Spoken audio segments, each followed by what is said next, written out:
Hey everyone, and welcome back to another episode of Just Read It, MCKay. Hi. In this episode, we are continuing our ACOTAR deep dive with chapters 40 through 46. Let's get into it. Yay. I wanted to mention something that I don't think we talked about last episode. So when Rhysand comes to the cell after Feyre's first task to heal her and make the bargain, he also talks about how Lucian was punished for helping her during that task.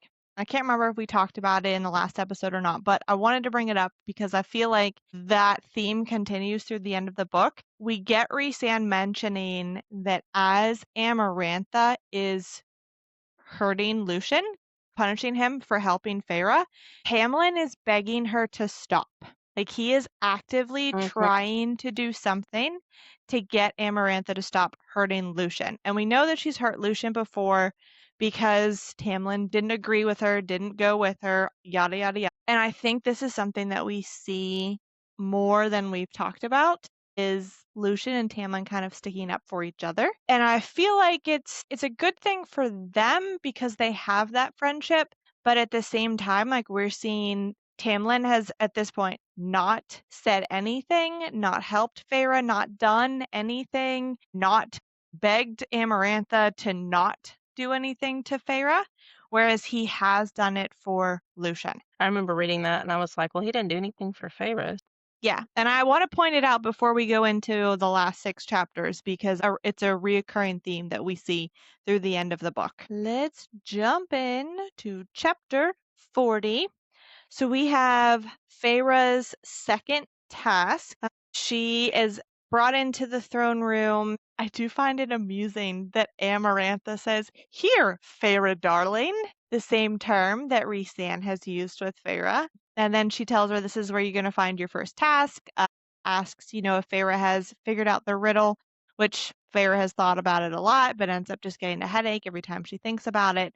So she doesn't have an answer for the riddle, hasn't figured it out yet. So Amarantha's like, here, I'll give you another riddle for your second task to try and help you along. Of course, Feyre can't read, so she can't understand what they say because she only knows the basic words. Lucian is also in this area. They're both about to die if Feyre doesn't pick the right lever to pull. Thankfully, she has already made this bargain with Rhysand because he is the one who helps her figure out which one it is. She goes for the second lever, which her reasoning for going to the second lever is so stupid. Really? She's like, number 1 is just, that's too little. That's like Amarantha. She's all on her own. But number 2, that's like me and Tamlin. And I'm just like, that's your reasoning. And number 3 is just too many.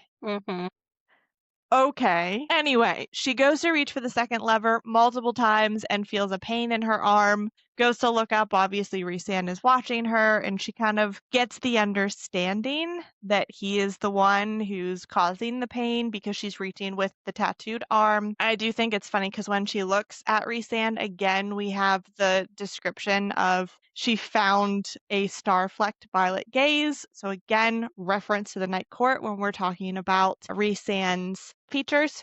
Lucian is yelling at her because he's also about to die. Finally, she does not grab the second one. It's the third one. We don't actually figure out what the riddle was. We know there's something about grasshoppers in it because that is the only big word she can figure out in the whole thing. But she ends up grabbing correct lever and pulls it, and it does stop the grates from coming down to try and squish and kill her and Lucian. Through the whole time these tasks are happening, she's been trying to remain positive, and this is the first time that she realizes, I'm not going to make it to the end of this. Even if I beat the third task, it's going to kill me to do it, and that's if I even make it to the third task. So we see her start to break down, but Rhysand does not let her. And I love this part because he does get into her head, which is but he does it so that she can get back to her cell before breaking down. He tells her, don't cry. He gives her very specific instructions. Stand up, put your hands at your sides, stare Amarantha down. Don't even look at Tamlin, just stare her down. Don't cry. count to 10, turn around and walk away. And he even continues giving her instructions as she's walking away. Of course, he calls her a good girl because wouldn't be fantasy romance without it. And then he's like, now don't look at anybody, just walk straight. One more step, let the crowd part around you. And he gives her instructions all the way until she's back in her cell. And that's when he goes silent and she breaks down and cries. Pretty much cries for hours because she's realized how close she came to actually dying, and it's really setting in that she is not making it out alive. And we really start to see what she calls like the part of herself that thinks in color that gives her the ability to paint. We see that completely breaking down. It is completely being torn. And she says, I cried for that trivial part of me, once so full of color and light, now hollow and dark and empty. So even before we make it to the third task, that part of her has already broken enough that she's not sure she can come back from it. Rhysand comes in at that point. Again, this is hours later after she's cried for a while. Only those star-flecked eyes were bright and full of color as he's looking at her, but she is still crying. And I don't know what possesses him to think it's a good idea, but he decides to kiss the tears off of her cheeks. Like, adorable, but also weird. Weird dude.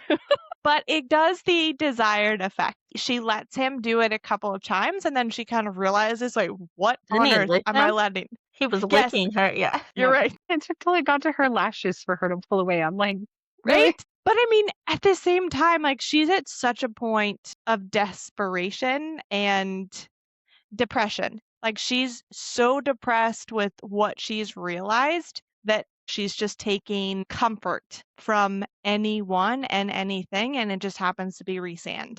So it isn't until after she yells at him and scurries away that she realizes that he kept her from breaking down completely. Kissing and licking her tears away has stopped her from crying more. I do think it's funny that he teases her a little bit after he kisses the tears and licks them. She's like, it was disgusting. And he's like, I thought I felt something a little different. Interesting. And again, another mention of his eyes like stars. So she's a little scared now because she's realized that a bond has formed between the two of them that allows him to freely read her thoughts and feelings and communicate. But they continue talking, and Feyre stops thinking about it at that point. And then Rhysand taunts her about reading and says, I've been thinking about ways to torment you when you come to the Night Court. After all of this, will assigning you to learn to read be as painful as it looked today? And before she can say anything, throw anything at him, he disappears, vanishes into shadows. And it says that it took Feyre a long time to realize that whether Rhysand knew it or not, he had effectively kept me from shattering completely, which was definitely his whole point. The whole point that he was there. The whole reason he is picking on her, trying to get a rise out of her, is to keep her from going into that depression and falling apart completely, because he knows she is the only way for them to break this curse. Then we get a little bit more insight into Feyre falling into a little bit of depression, a permanent darkness settling over her, to the point where she started looking forward to Rhysand coming, looking forward to the fairy wine that gives her a chance to forget and lose herself for a few hours. She even talks about how thinking about Tamlin just made everything worse. And again, really realizes that if the third task didn't kill her, there wouldn't be much of her left to live. She stopped thinking about color, about light, and about the green of Tamlin's eyes, about all those things I had wanted to paint and now never would get to. As I wasn't going to leave this mountain alive. So we do get a time where she is getting escorted out of her cell by the two handmaidens of Rhysand, and they kind of overhear the Adder talking with an unknown being. We don't know who it is. They're eavesdropping a little bit. We get kind of an idea of what is to come if things continue with Amarantha ruling Prythian, that the king of Hybern is upset with Amarantha and the bargain that she's made with Feyre, because the king of Hybern is ready to move forward on taking out Prythian and then moving to the human realms to conquer those as well. And because Amarantha has made this deal with Feyre, Amarantha now can't go help the king of Hybern as quickly as he'd like because of this bargain. It has to be finished before she can actually use her forces to come help.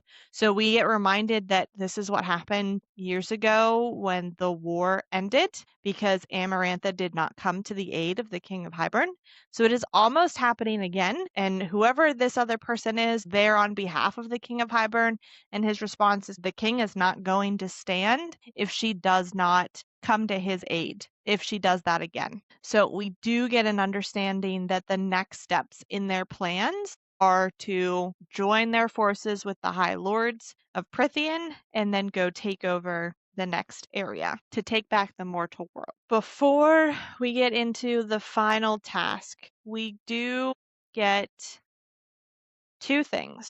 One is Feyre breaking down a little bit more. She's been in the cell after the second task for multiple weeks, and she is truly starting to sink into herself. When music starts filtering through something, she doesn't know where it's coming from, who it's coming from, but she describes it as a lilting melody. And at first she thought it was a hallucination, but it was like moonlight on water. She stared at the ceiling long enough it became the vast expanse of the starry night sky, and I became a small, unimportant thing that blew away in the wind. That the music was beauty and goodness, and it reminded her of fields of cornflower, trees, the expanse of open sky, and the music kind of pulsed like hands that gently pushed her onward, pulling me higher, guiding me through the clouds. So it's kind of like she is so far down in herself that this music is helping to bring her back up. And it was music to fill in the gaps of my soul and bring me back to a place where there was no pain. Building to a palace in the sky, a hall of alabaster moonstone, where all that was lovely and kind and fantastic dwelled in peace, which we don't know yet, but that is foreshadowing for what one of the palaces in the night court looks like. The next thing that we get just before our final task is one last party scene. She's been going every night, obviously, to be painted and dressed by Rhysand's handmaidens, at which point she drinks the wine, forgets everything she does, dances, sits in Rhysand's lap, that kind of stuff. All he does is touch her arms and her hips, and she can tell that because of the paint. Those are the only parts of the paint that are marked or smeared on her body. So this last night, she ends up going in. Her gown that night is a shade of sunset pink. So I think it's cool that it's sunset. So we're like sunsetting the end of the book, the end of this section of scenes. She does mention that it had become really difficult to look at Tamlin in the last couple of days, so she doesn't look at him. But we get Rhysand not paying attention to her. He's flirting with some other fairy. And then all of a sudden, Tamlin shows up beside her and they're like, oh, let's go have our own little moment. So they go off in a little closet, have a little makeout session, start to undress each other because they've realized that in 2 days' time, it's going to be her final trial. And Tamlin has most likely realized that they're not going to make it out of this alive either.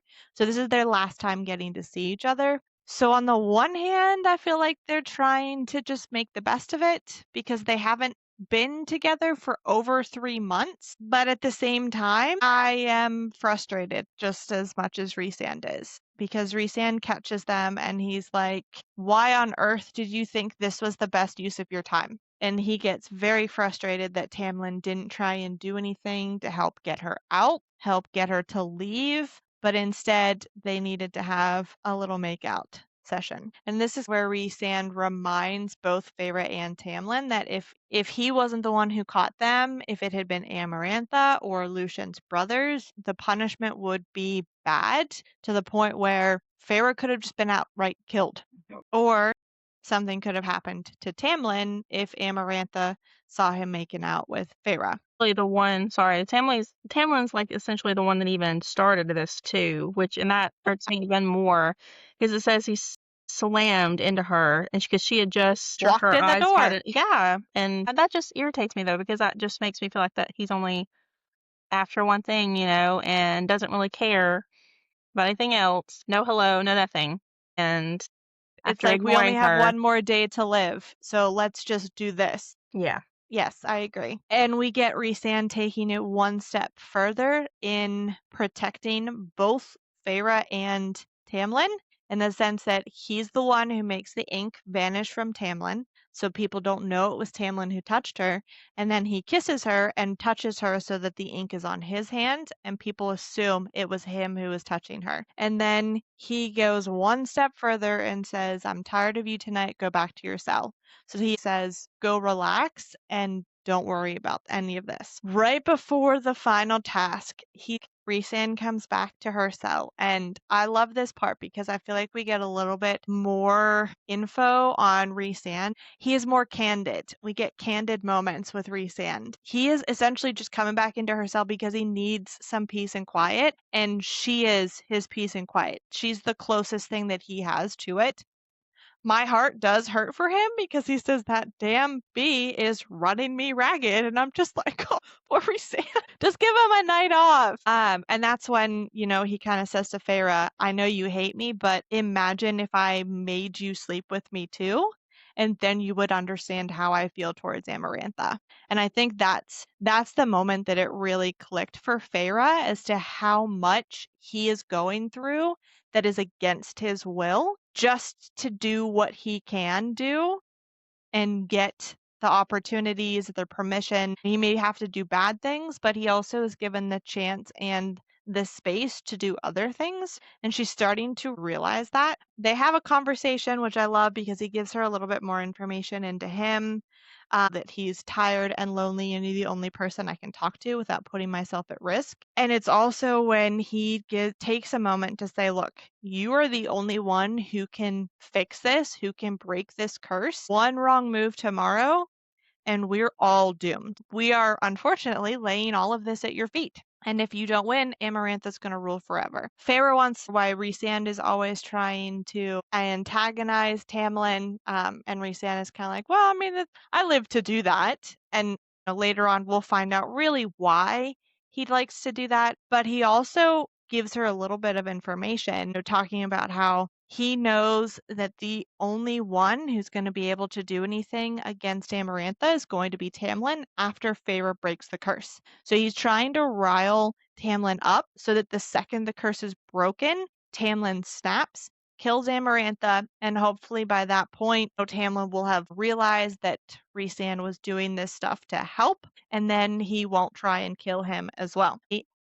Rhysand is saying again, saving you saves Tamlin, and in turn saves all of Prythian, all of his people as well. He also talks about how he uses the paint to be able to tell her, but also Tamlin, that he's never ever touched her inappropriately, that it's always been on her arms and her waist, and is another way of him saying, "I am on your side," hoping that, when Tamlin snaps, that he isn't also there. Rhysand does mention his father is the one who killed Tamlin's father and Tamlin's brothers, and that's why Amarantha hates him so much, because Amarantha was friends with Tamlin's father, and that she decided she hated me enough for my father's deeds that I was to suffer.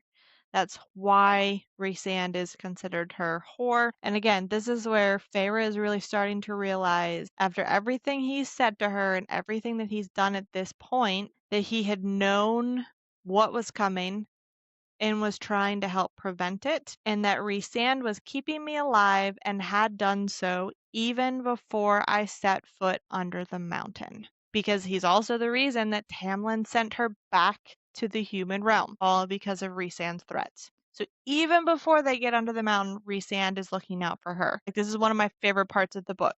Rhysand says, after telling her all of this stuff, "You could easily go to Amarantha, rat me out." And he says, "And if you had any stomach for cruelty, you'd go to Amarantha and tell her the truth about her whore, perhaps she'd give you Tamlin for it. So he's literally saying you could rat me out and get Tamlin without having to do the task or finish the riddle. And in the end, she doesn't choose to do that. So to me, it's saying that she doesn't choose Tamlin, she chooses Rhysand and protecting him. And that's when Feyre says, you didn't have to bargain with me. You could have taken me for the rest of my life, and I would have said, okay, just to have you heal me. And he says, I know, because he's such a good person.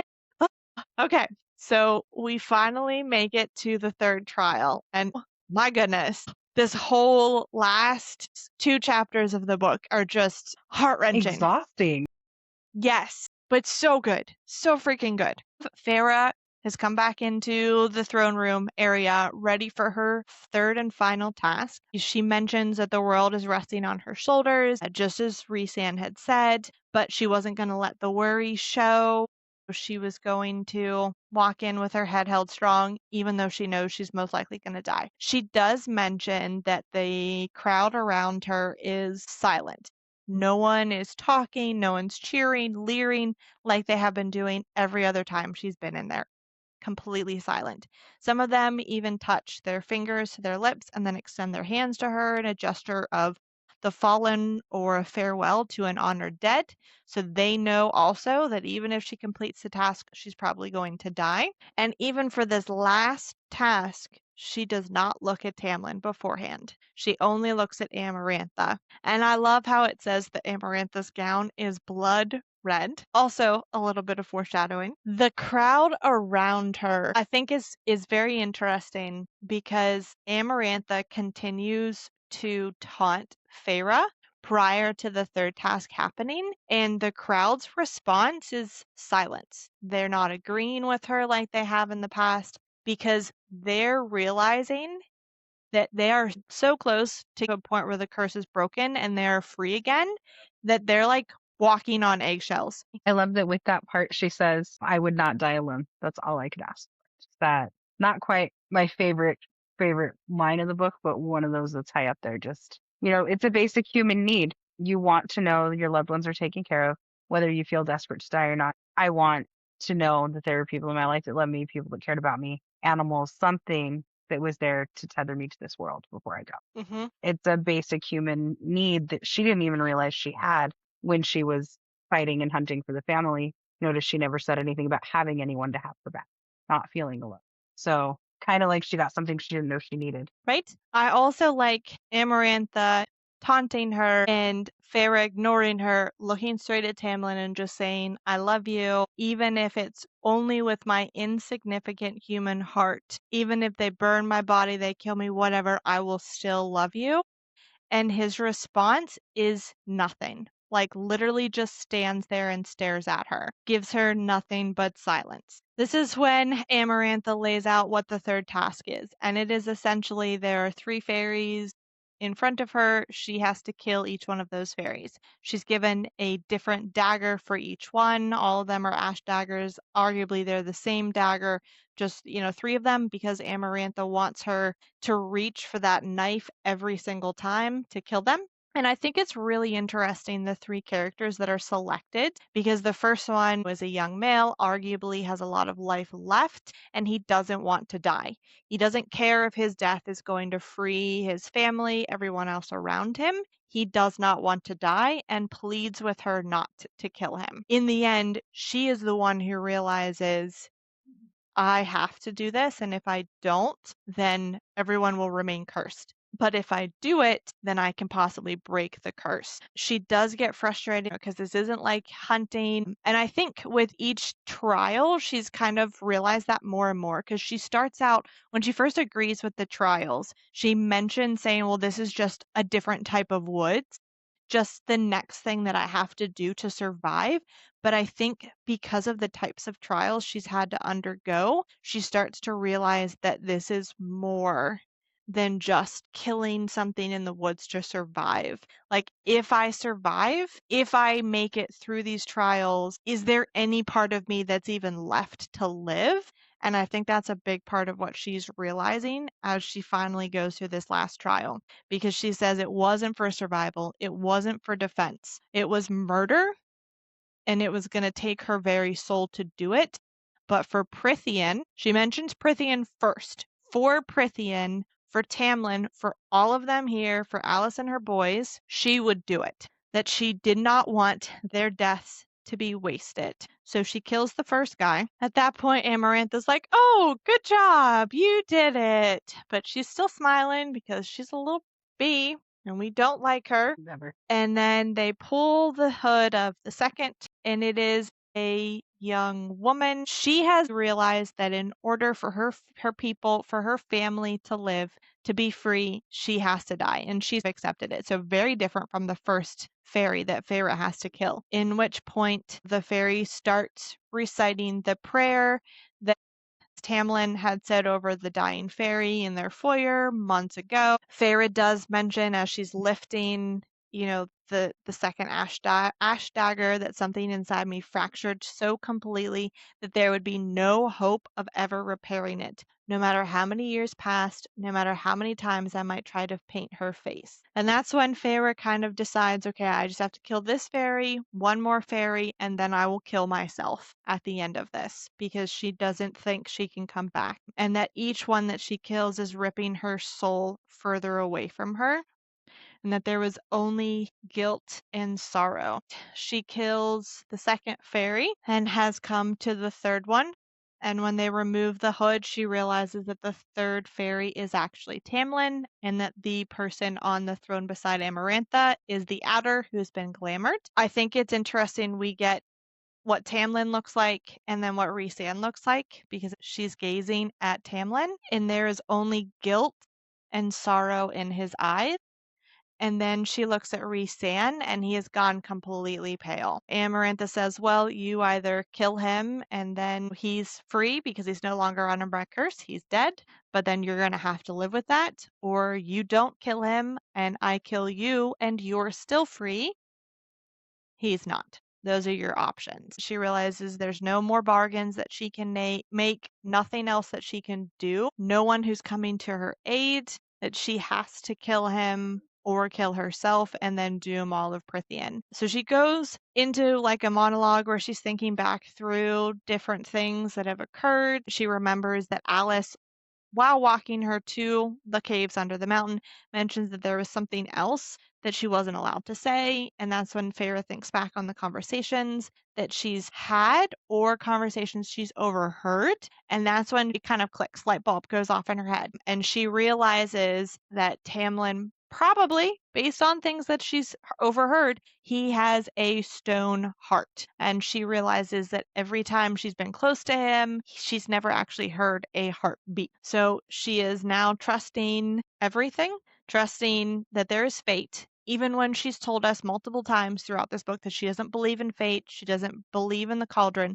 Finally, she says there was such a thing as fate, because fate had made sure I was there to eavesdrop when they'd spoken in private, because fate had whispered to Tamlin that the cold, contrary girl he dragged to his house would be the one to break the spell, because fate had kept me alive just to get to this point, just to see if I had been listening. So she says, I love you to Tamlin, and then stabs him in the heart. Unfortunately, he does have a stone heart, and he is not dead. Rhysand at the foot of the dais is grinning ear to ear because he's realized, she has completed the third and final task. And Amarantha is pissed. She is livid because Feyre's human heart was not supposed to be able to do this. We find out that Amarantha did intentionally make two different bargains with Feyre, saying that if she finished or completed the riddle, their freedom would be instantaneous, whereas she did not use those stipulations when they made the deal on the tasks.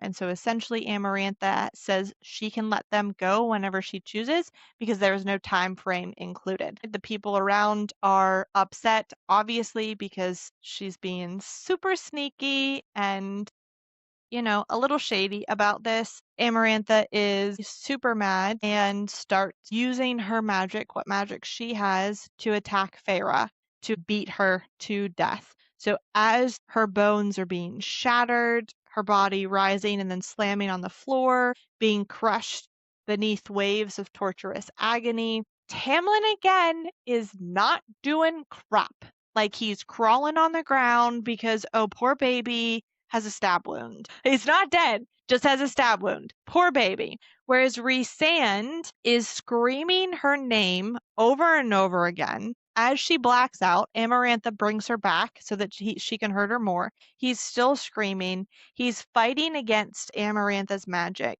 He's picked up one of the daggers, attempting to attack Amarantha with it. Amarantha is then turning towards him, slamming him into the ground. So he's hurt. Blood is gushing out of his nose. Feyre is yelling for him because she doesn't want him to be hurt. And Amarantha is like, why? You don't give a crap about him. Why are you yelling for him? Rhysand is launching himself at Amarantha with the ash dagger aimed at her throat. And again, she's not letting him get anywhere close. He has his talons out, and they're literally being pushed back into his skin. Super painful, leaving blood in their wake. So he is being hurt while he's trying to fight for Feyre, and little Tam Tam's just crawling around on the floor like a baby. And it says, the bond between us went taut, the bond between Feyre and Rhysand. I flashed between my body and his, seeing myself through his eyes, bleeding and broken and sobbing. And this is again where she's sobbing for Amarantha to stop hurting Rhysand. Rhysand bellowed my name as I lost my grip on the room. Then the memories began, a compilation of the worst moments of her life, a storybook of despair and darkness. The final page came, which I love the verbiage of her life being a storybook, and she's feeling like this is the final page, or you could argue this is the final page in her human book coming to an end, and that she wept, not entirely feeling all of the agony in her body.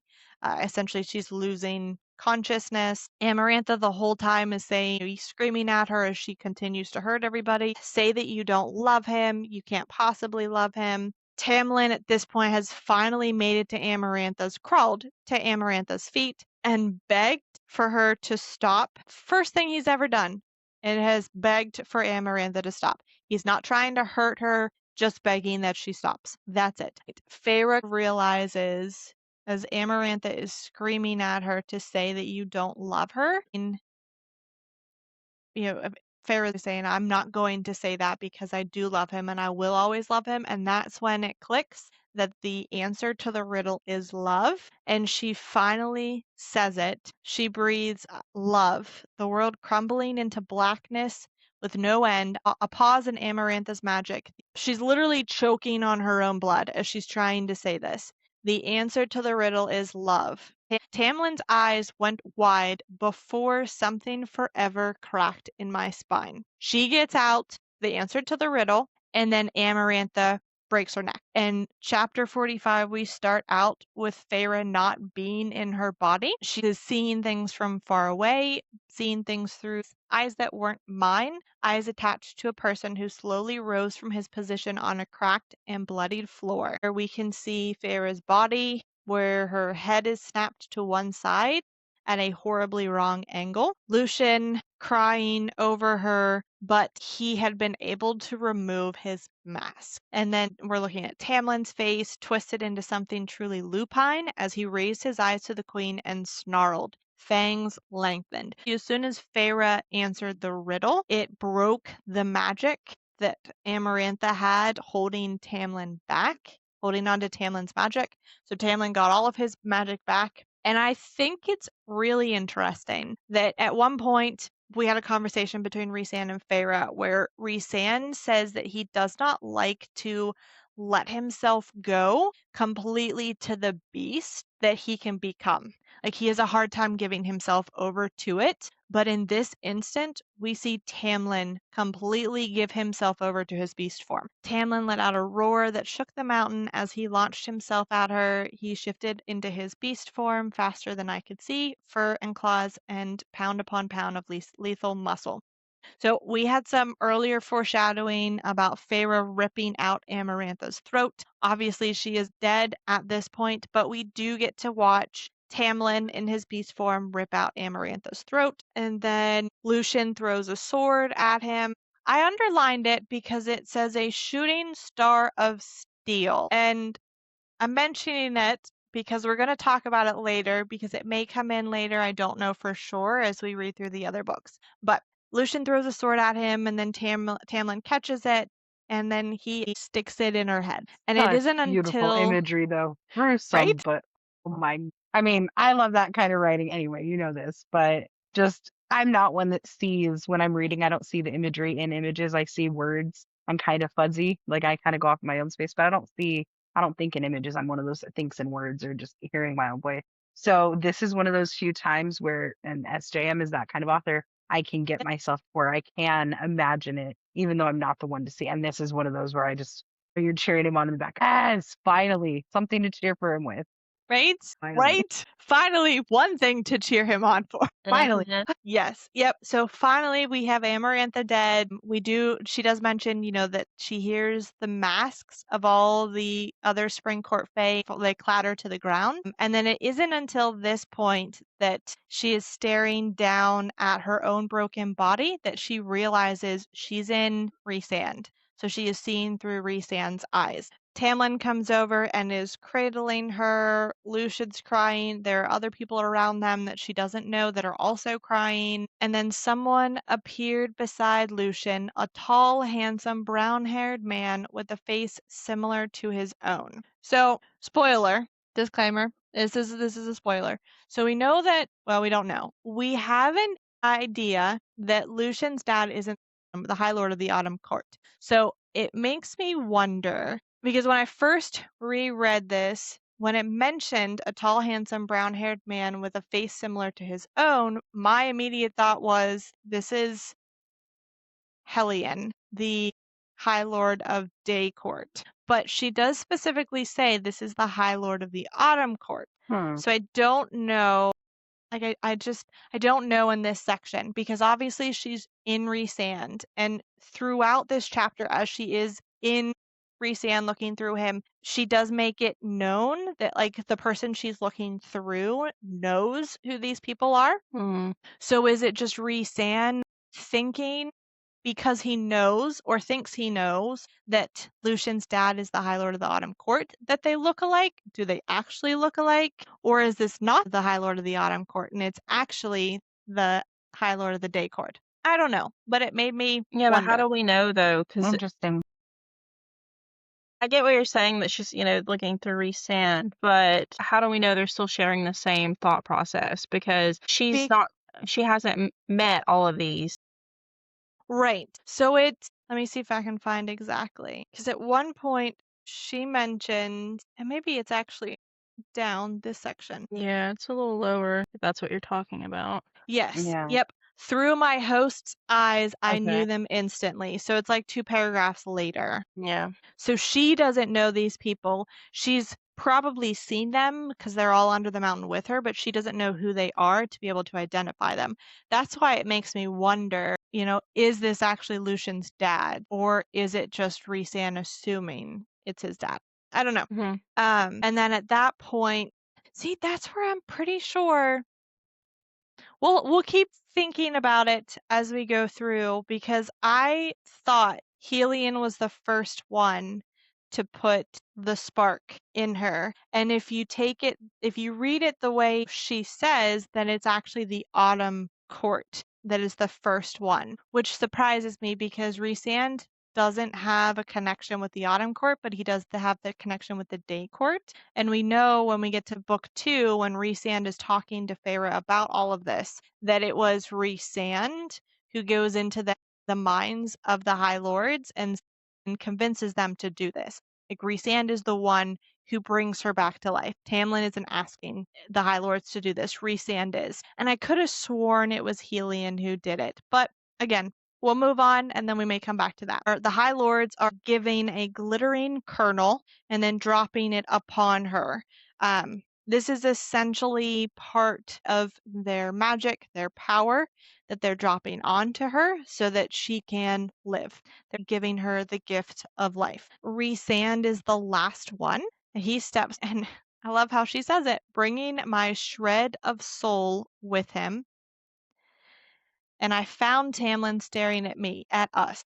And Rhysand says, for what she gave will bestow what our predecessors have granted to few before.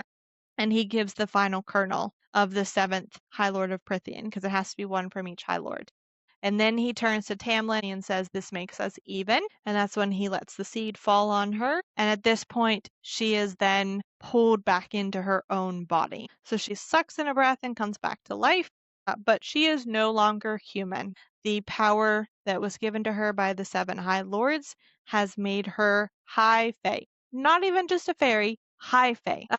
We get multiple times throughout this last chapter where Feyre talks about pushing off thoughts of what happened. I pushed back against the wall of black that threatened to swallow me. Multiple times she mentions it throughout this last chapter that she is not thinking about what she had to do to get here, what she went through. And she's telling herself, let's think about the present, let's be present, and I'll think about all of that stuff and the consequences later, and I'll deal with them later. At this point, she puts a hand on Tamlin's heart. It is beating because he has his power back. And then one by one, crowding him, weeping and laughing with joy, the High Fae and fairies of the Spring Court knelt or embraced or kissed Tamlin, thanking him. And then as an afterthought, thanking me. Right, because Tamlin did all of this. Bull. Loadable. Another point, she says their deaths had not been in vain, but she makes it mention that when she woke up as a High Fae instead of a human, all of the blood had been washed off of her, and feeling like becoming immortal or surviving had somehow earned her the right to wash the blood off of her, which she completely disagrees with. She does not think she has earned that right, that she should be begging Tamlin's forgiveness, begging the families and the friends of the fairies that she killed for their forgiveness, and saying that, their faces would never fade from her, those that she killed. She and Tamlin go off to their little bedroom, and then a few days later, we have her being pulled out of sleep. I was pulled from sleep by something tugging at my middle, a thread deep inside. A thread deep inside. So she is guided to climb a tower, doesn't realize, because she was just sleeping, that it's actually daytime because they've been under the mountain for so long. And I love this because Rhysand is standing at the top of the tower with his wings out, because he no longer needs to fear showing them. I remembered how he'd fought again and again to attack Amarantha to save me. So she asks him, "What do you want?" She's trying to be frosty to him, but it's not really coming out that way, because in the end, they tried to help save each other. Rhysand said, "I just came to say goodbye before your beloved whisks you away forever."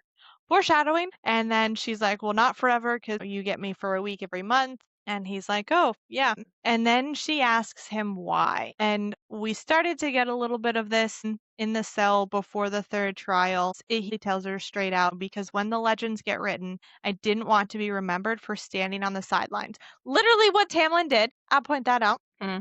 I want my future offspring to know that I was there and that I fought against her at the end, even if I couldn't do anything useful, because I didn't want you to fight alone or die alone.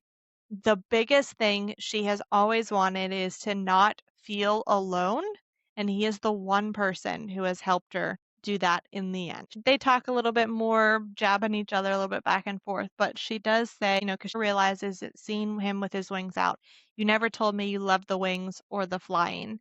And his response is, "Well, everything I love has always had a tendency to be taken away from me. I tell very few about the wings or the flying."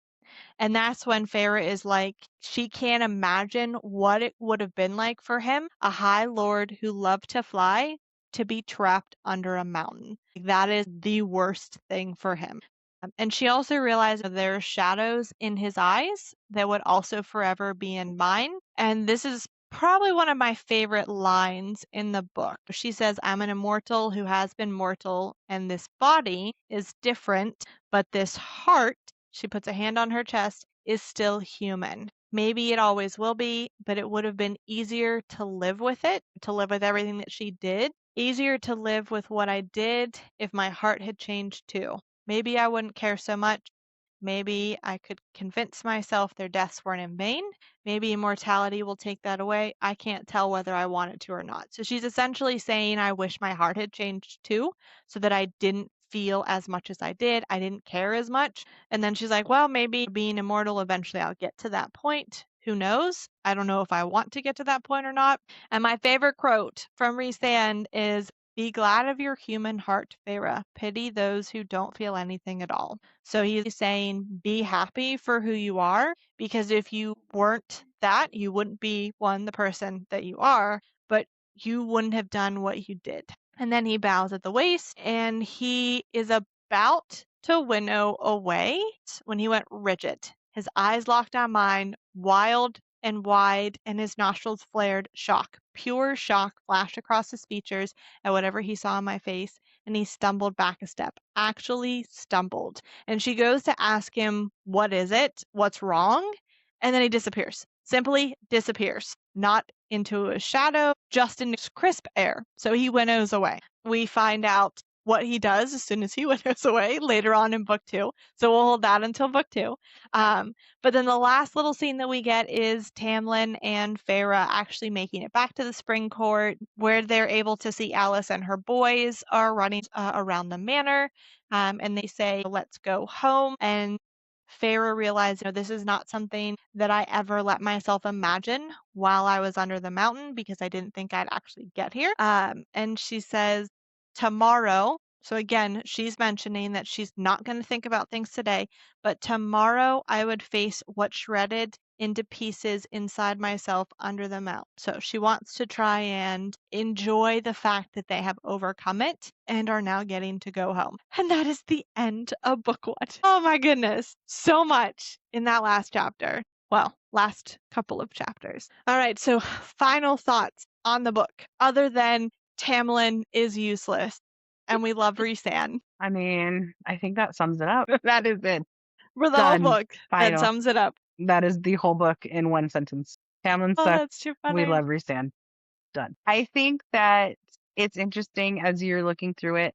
It took her so long, and I got so frustrated with her that she wasn't seeing what Rhysand was doing. And I did that the first time I read the book too, because I was, of course, as a reader, you're supposed to start picking up on what he's doing to defend her, how he's protecting her. You're supposed to see those glaring things, but I was so frustrated with her being so street smart, so savvy in her own way, that she couldn't recognize someone protecting her the way she'd have sacrificed herself to protect others. It was just, and I don't know if I want to say it a glaring character flaw, but it was the one moment where I was just like, come on, like, fantasy or not, some stuff cheesy in books or not, like, that was just to really give her that. But it had to be that way for her to have everything click into place. But it was so frustrating. So frustrating when he's over here bearing his soul and she's like, maybe he doesn't, sire. Right? And I think it's a good, like, the way Sarah wrote all of that. I think it's also a good representation of how someone can tell you about a person that you've never met, and you can form those prejudices or those thoughts, opinions about them without meeting them. And I think this is a really good representation of that, because Feyre wants to hate him based on what she's been told. And half of what she's seen, he's kind of been a jerk. But the other half of it, he's helped her. He's saved her on Calanmai. He's healing her and saving her now, getting her to stop from breaking. So I think it's a good representation of that, and how Feyre is starting to make an opinion of him on her own. And as we continue into book 2, I think it's interesting how we continue around that, in the sense that Feyre reverts back to the opinions of others and not what she saw with Rhysand under the mountain. So I think it's interesting to see that those around you can have such strong opinions that they influence you, even when you think something or something completely different. So I think that part is at least really relatable. It's fantasy, so there isn't a whole lot that can be relatable, but I think that's a part that is very relatable.